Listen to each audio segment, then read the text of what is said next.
대통령 탄핵 논의가 너무나 성급하고 어설프게 진행되고 있다.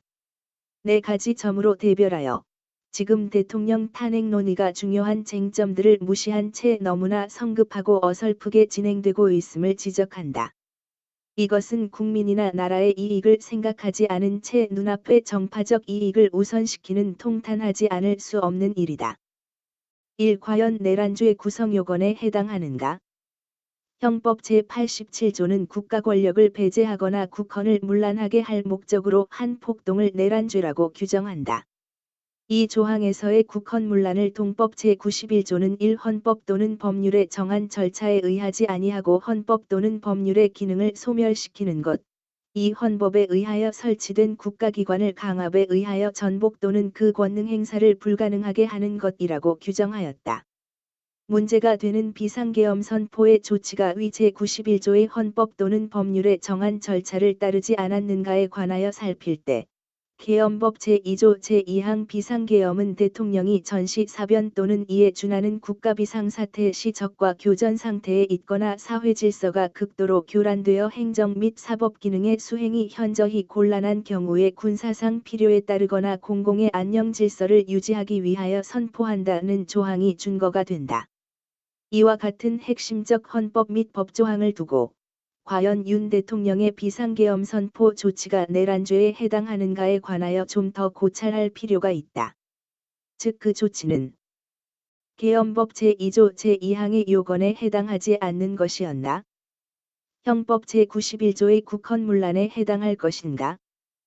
과연 당시 배치된 군인들의 행위가 질서를 잃은 폭동이었는가? 라는 세 가지 점들에 관하여 모두 인정이 되어야 비로소 내란죄의 구성요건을 충족하게 된다. 그러나 이에 관한 논의가 지금 제대로 일어나지도 않은 채 비상계엄은 곧 내란죄라는 위험하고 성급한 도구마에 갇혀 있다. 이 미국 연방대법원 2024년 7월 1일 트럼프 대 미국 사건 판결이 가질 영향. 미국에서는 2021년 1월 6일 당시 대통령 선거에 진 트럼프 대통령의 명백한 사주 하에 폭도들, 마브, 이 국회의사당에 난입하여 대통령 선거인단에 의한 바이든 당선자의 당선을 공식화하지 못하도록 하는 내란, 인서렉션 사건이 발생하여 5명이 죽고 174명의 경찰관이 부상당하였다. 이 사건에 대해 미국 연방대법원은 올해 7월 1일 3권 분립의 정신에서 대통령이 직무수행 중 행한 행위, Official Act는 절대적 면책, Absolute Immune 이라는 기념비적 판결을 선고하였다. 이 판결은 앞으로 있을지 모를 윤 대통령에 대한 헌법재판소의 탄핵 재판에서 중요한 영향을 끼치게 될 것이고, 재판관들을 탄핵의 인용 결정에 주저하지 않을 수 없게 하는 또 다른 사유가 될 것이다. 3. 한덕수 총리의 대통령 권한대행 결격.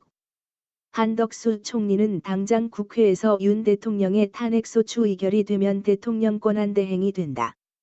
그런데 그는 12월 8일 국민의힘 당사에 찾아가서 한동훈 대표와 함께 대통령의 직무집행을 정지시키고 두 사람이 함께 국정을 운영해 나가겠다는 취지로 담화문을 발표하였다.